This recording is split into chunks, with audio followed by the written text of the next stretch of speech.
The waitress's finger trembled as she pointed at the richest man in America's hand. The Manhattan restaurant fell completely silent. All eyes turned toward her impeccable black uniform, her face pale with shock. The man, William Morrison, 60, worth $500 million, looked at the tattoo on his left hand, an antique compass with engraved date June 14, 1987. The waitress whispered with broken voice, "My mother has exactly the same tattoo. Same design, same exact date." The multimillionaire instantly went pale. His fork slipped, falling onto the plate with metallic sound resonating in total silence. Why did this extremely powerful man seem to have seen a ghost? What did that identical tattoo mean? In 1987, William was 23, poor, ambitious, full of dreams. He fell in love with Rebecca, 21. They spent the most beautiful summer together, got matching compass tattoos on the day they swore eternal love. But William's father gave him an ultimatum: leave Rebecca or be disinherited. William chose money, told Rebecca she'd been just a summer fling, the biggest lie of his life. Rebecca disappeared. William never knew she was pregnant. The waitress, Emily Carter, 24, was born 9 months later in March 1988. For 24 years, she'd wondered who her father was. Now, the DNA test confirmed 99.9% probability. This is how one identical tattoo revealed a secret buried 37 years and reunited a family torn apart by one terrible choice. What city are you watching this video from, and what time is it? By the way, if you're enjoying my videos, I'd be so happy if you could subscribe to my channel and like this video. The young waitress's finger trembled as she pointed at the hand of the richest man in America. The restaurant fell into complete silence. All eyes turned toward her impeccable black uniform, toward her face pale with shock. The man, 60 years old, perfectly combed gray hair, suit that cost more than her annual salary, looked at the tattoo on his left hand, an antique compass with an engraved date, June 14, 1987. The waitress whispered with a broken voice those words that would change everything forever. My mother has exactly the same tattoo. Same design, same exact date. The multimillionaire instantly went pale. The fork slipped from his fingers, falling onto the plate with a metallic sound that resonated in the total silence. Why did this extremely powerful man seem to have seen a ghost? What did that identical tattoo mean? In the following days, that impossible coincidence would reveal a secret buried for 37 years, a story of destroyed love, a lie that had ruined lives, and a truth that nobody was prepared to face. Emily Carter was 24 years old and worked as a waitress at the Royal Palace, the most exclusive restaurant in Manhattan. Every night she served multimillionaires, politicians, celebrities, people who lived in a world so distant from hers, they seemed to belong to another planet. She lived in the outer boroughs with her mother Rebecca, who was sick with heart disease. She worked double shifts to pay for expensive medications. That November night, the restaurant shone especially bright. Sparkling crystal, perfect white tablecloths, $300 plates. Emily moved between tables with that grace learned over 5 years. She smiled even when her feet hurt, even when arrogant customers ignored her. At table 12 sat William Morrison, 60 years old, founder of Morrison Industries, one of the richest men in America, $500 million. Emily had seen him on television, but in person he seemed different, more human, more tired. There was something melancholic in his eyes despite all the power. Emily served him the saffron risotto. While placing the plate, she saw his left hand. Her heart stopped. On the hand was a tattoo, an antique compass with a date, June 14th, 1987. It was identical to the tattoo her mother had on her shoulder. The same design, the same exact date. The world slowed down. Emily had known that tattoo forever. As a child, she asked her mother what it meant. Rebecca always responded with tearful eyes that it was a memory of someone loved long ago, before Emily was born. Emily remained motionless too long. William lifted his gaze toward her, asked if everything was all right. Emily nodded quickly and walked away with her heart racing. She ran to the kitchen and leaned against the wall. It had to be a coincidence, but that date, June 1987, the year before she was born. Her birth date was March 1988, 9 months later. The rest of the night was torment. Emily served automatically while her mind spun. Every time she passed near the table, she tried not to look, but her eyes always returned to that hand, to that tattoo that burned like a secret. Around 11 p.m., William asked for the check. Emily returned with trembling hands, placed the folder, and was about to leave when the words exploded from her mouth. She said her mother had an identical tattoo. Same compass, same date. The restaurant fell silent. William looked at her with total shock. Color disappeared from his face. The fork fell onto the plate with a noise that resonated in the silence. He asked with a hoarse voice for her mother's name. Emily responded, "Rebecca Carter." William went even paler. His hands began to tremble. He stood up so quickly the chair almost fell. He asked if they could speak in private. The restaurant director approached, concerned. William reassured him and requested a private office. They climbed the stairs in silence. Emily's heart beat so hard it hurt. They entered the office. William closed the door and turned toward her with the expression of someone about to face something terrible. He asked her to tell him everything about her mother. Emily recounted. Rebecca Carter, 58 years old, born in Atlanta, moved to New York young. She had worked as a secretary. She had raised Emily alone. She never revealed who the father was. She only said it had been a brief but intense love, that the man never knew about her. While Emily spoke, William looked at her intensely. When she finished, he sat down heavily, as if his legs gave out. He passed his hands over his face, breathed deeply, then began to tell his story. In 1987, William was 23 years old. Poor, ambitious, full of dreams. One night he met Rebecca. She was 21 years old. They fell in love immediately. They spent the most beautiful summer together. They talked about the future, about traveling the world. They got that tattoo together, a compass to explore the world together. The date of the day, they swore eternal love. But William's father wanted him to marry a business partner's daughter. When he discovered Rebecca, poor and without an important family, he gave him an ultimatum: leave Rebecca or be disinherited. William chose the money. He told Rebecca he had to marry someone else, that everything was over. He was cruel to make it easier for her to forget him. He told her she had just been a summer fling. It was a lie, the biggest lie of his life, but he said it. Rebecca disappeared. William married the other woman, built his empire, had 2 children, divorced after 20 unhappy years. But he never forgot Rebecca. Every time he looked at that tattoo, he saw her face. When he finished telling the story, there were tears in his eyes. He looked at Emily, really looked at her for the first time. Brown hair, dark eyes. She was identical to Rebecca 37 years ago. He asked when Emily was born. She responded, March 1988. William did the calculations.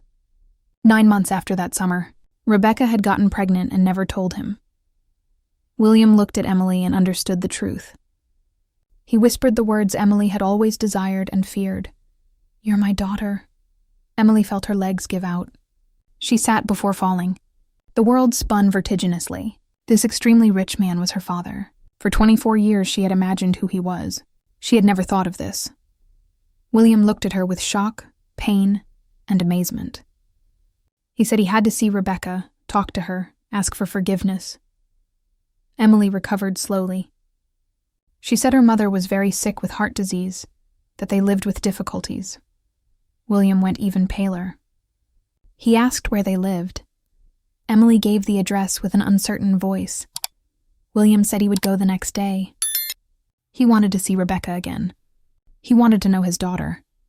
He wanted to remedy, if possible. Emily returned home in a state of shock. Rebecca was already asleep. Emily sat in the dark kitchen deciding what to do. She had to tell her mother she had found William, that he knew, that he wanted to see her. The next day, Emily told her mother everything. While she spoke, Rebecca's expression changed: shock, fear, pain, resignation. When Emily finished, Rebecca cried. She said she always knew the truth would come out. She had hoped to have more time. She told her version. She confirmed everything William had said. She added that when he left her with those cruel words, she discovered she was pregnant 2 weeks later. She thought about telling him, but he had already married, and his words had been so cruel that Rebecca believed she had been just a fling. She decided to raise Emily alone. It was very difficult. She worked 3 jobs for a tiny apartment, but she never regretted it. Emily had been the light of her life. When William knocked on the door that afternoon, Rebecca was trembling. She opened and they stood looking at each other. 37 years had passed, but they recognized each other immediately. William had gray hair, wrinkles, the weight of wealth. Rebecca was thinner, fragile, marked by illness. But their eyes were the same. They sat at the small table. The house was tiny but full of photographs of Emily growing up. William looked at those photos and saw all the lost moments. First day of school, theater plays, birthdays, graduations. 24 years without him. They talked for hours. William apologized repeatedly, explained why he made that decision, how he regretted it every day, how his marriage was hell because he still loved Rebecca. Rebecca listened in silence. At the end, she said she understood. They had been young, but she couldn't forget how much he made her suffer. William asked if he could get to know Emily, be part of her life. Rebecca looked at her daughter. Emily nodded slowly. Yes, she wanted to know her father. The following weeks were strange and complicated. William began visiting Emily regularly. He took her to dinner at expensive restaurants where she had previously served. He bought her designer clothes that cost more than her monthly salary. He talked to her about his life, his businesses, his 2 children from his failed marriage.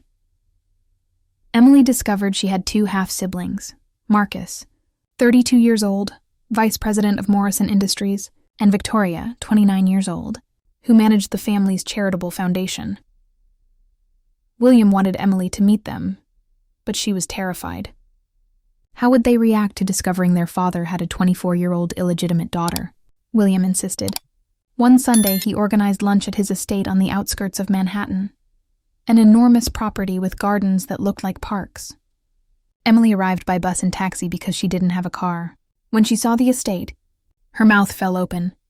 Marcus and Victoria were already there, elegant, confident, born with privileges Emily couldn't imagine.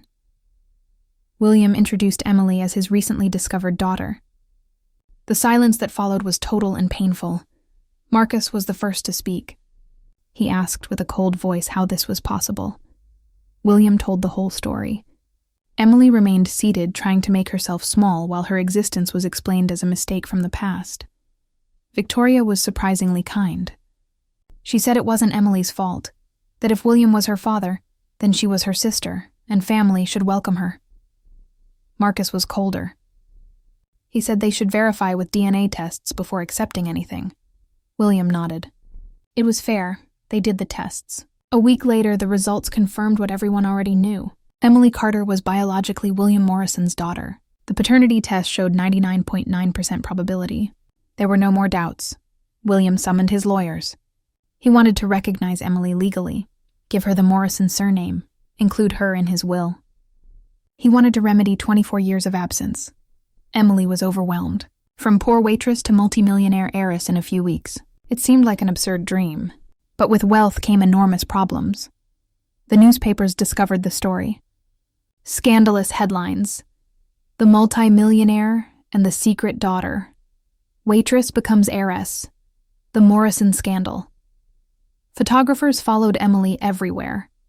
Her private life became public entertainment. At the restaurant where she worked, colleagues treated her differently, some with envy, others with false respect.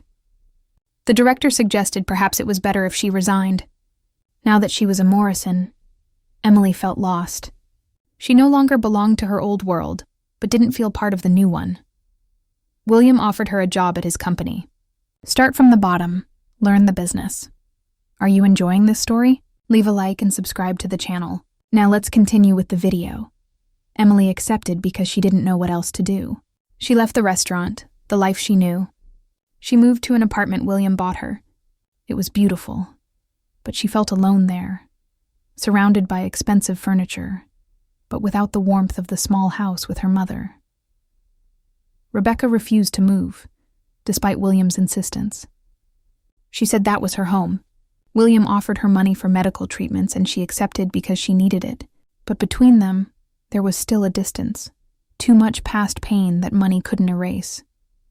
6 months after that night at the restaurant, Emily's life was unrecognizable. She worked at Morrison Industries as assistant to the marketing director. She earned in 1 month what she used to earn in a year. She lived in a penthouse with a view of Broadway. She wore designer clothes, but she felt empty. Marcus barely tolerated her. In meetings, he treated her as if she were incompetent. He gave her humiliating tasks. Victoria was kinder but distant. They had grown up as siblings, shared memories. Emily was a stranger who carried their surname. One Tuesday afternoon, William convened a family meeting. He had important news. He wanted to revise his will, divide it equally among the 3 children. 1/3 each, Marcus exploded. He shouted that Emily had appeared out of nowhere, that she hadn't worked to build the company, that she didn't deserve anything.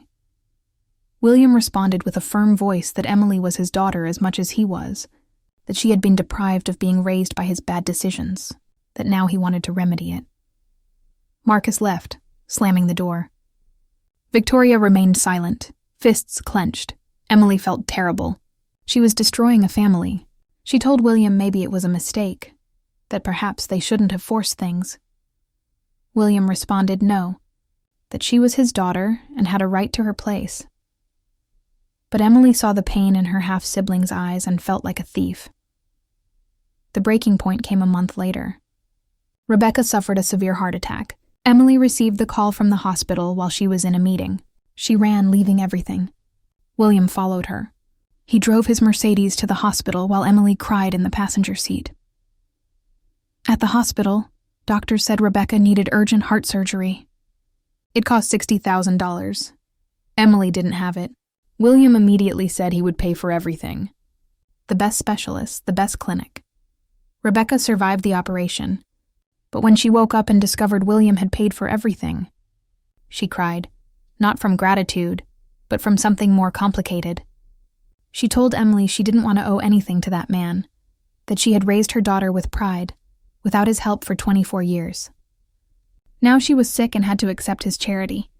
She felt humiliated. Emily understood something in that moment. Money didn't solve everything. It didn't erase pain, didn't buy love. Her mother had been happy in her small, poor house. Now, in the expensive hospital room, she seemed lost. That night, Emily talked to William in the hospital cafeteria. She told him she appreciated everything he did, but it was too much, everything too fast. She needed time, space to understand who she was. She didn't want to be simply the rich daughter of a multimillionaire. She wanted to be herself. William listened. For the first time, he really listened instead of trying to solve everything with money. He said he understood, that he had made a mistake trying to compensate for 24 years and 6 months, that Emily should choose what she wanted from their relationship, from the new surname, from the inheritance. Emily asked for time. William nodded. He said she would always be his daughter, that he would always love her, but that he respected her decision, whatever it was. 2 months later, Emily made a decision. She called William and asked to meet. Not at the office, not at the estate, but in a neutral place, a public park where normal people went. They sat on a bench. Emily explained she had thought a lot. She appreciated that William wanted to remedy things, but she couldn't accept 1/3 of his enormous inheritance. She hadn't done anything to deserve it. Marcus and Victoria had worked at the company for years. She had been serving coffee 6 months before.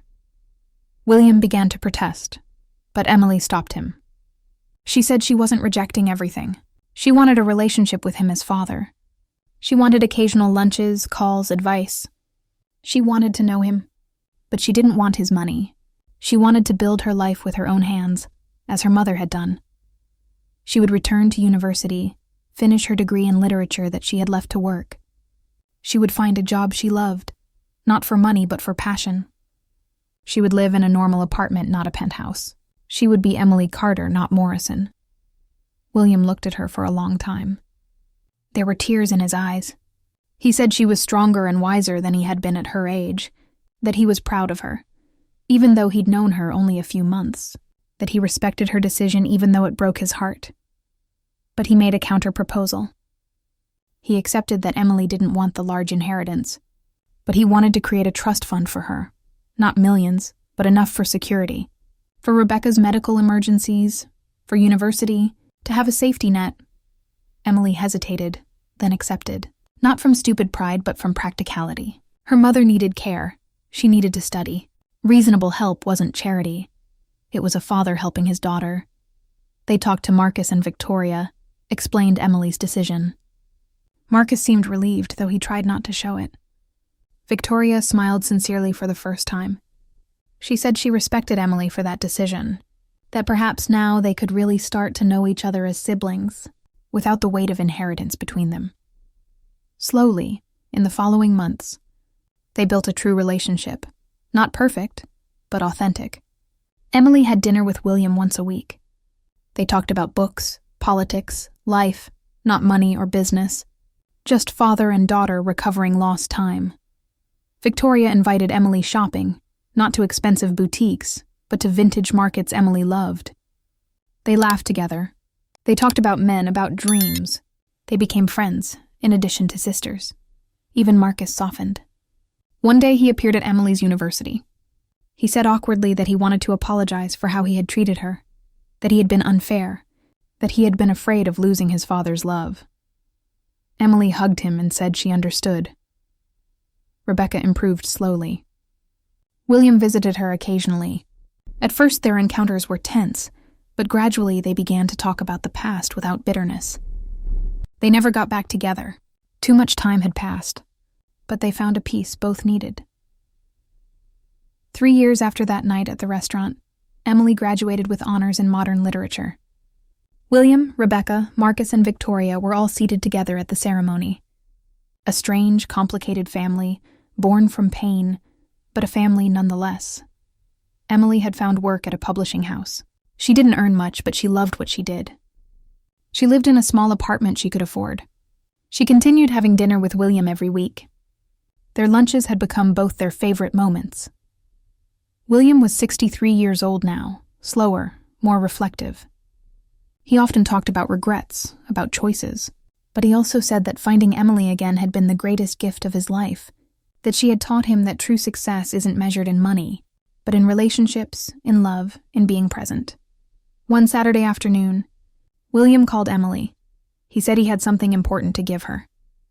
Emily went to the estate. He took her to his study, opened a desk drawer, and took out a small box. Inside was a yellowed photograph. William and Rebecca, in 1987, young, beautiful, embraced, smiling at the camera with that happy unconsciousness of those who believe love will conquer everything. On the back, William had written, "Rebecca and me, the happiest day of my life." He said he had kept that photo for 37 years, hidden but never forgotten. He wanted Emily to have it to remember she was born from love, not from mistake, that two foolish young people had truly loved each other, even though circumstances separated them. Emily took the photo with trembling hands. She looked at her young parents' faces. She saw the love in their eyes. She understood she hadn't been an accident. She had been desired, loved by both, even if not together. She asked William to tell her about that summer of 1987 again. And he told every detail, every moment, afternoons in the park, nighttime walks, the day they got the tattoo, the promises they made. When he finished, there were tears on both faces. William said if he could go back, he would choose Rebecca, would choose love instead of money. But he couldn't. He could only move forward. And having Emily in his life, even 3 decades later, was the second chance he didn't deserve, but life had given him anyway. Emily hugged him. She said he was her father and she loved him, that he had made mistakes but also tried to remedy them, that he was human, and that she was grateful for his second chance. 5 years later, Emily married a history professor she had met at university, a kind man who loved books as much as she did. William walked Emily down the aisle. Rebecca sat in the front row crying happy tears. Marcus and Victoria were witnesses. After the ceremony, William made a toast. He said life had made him rich in money, but poor in what really mattered, until a brave waitress pointed at his tattoo and changed everything. That had been his true wealth, his daughter. Emily looked at her mother, her father, her siblings, her husband. A family born from an impossible coincidence in a crowded restaurant, born from a tattoo that had survived 37 years and too much pain. On her left arm, Emily had a new tattoo, a compass, the same one her parents had, but with a new date underneath, the date of the night she found her father. Because some journeys begin when you least expect them, and coincidences are sometimes just destinies that arrive late. Like if you believe it's never too late to build a family. Comment telling us if you ever discovered something unexpected about your family. Share this story to remember that true love waits even 37 years. Subscribe for more stories that prove destiny always finds a way. Sometimes life separates us from the people we should love. Circumstances, fear, bad decisions build walls between hearts that should be united. But truth has a way of emerging. An identical tattoo, a word spoken at the right moment, sudden courage. Emily had spent 24 years wondering who her father was. When she found him, it wasn't the fairy tale she had dreamed of. It was complicated, painful, full of past mistakes, but it was real.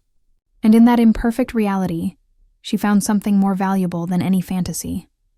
A true family built not on blood or money, but on the choice to show up day after day and love despite everything. Perhaps that's the true meaning of family. Not who you were born to love, but who you choose to keep loving even when it's difficult, even when there are 37 years of pain between you. Because it's never too late, the heart doesn't forget, and true love always waits for the right moment to come home.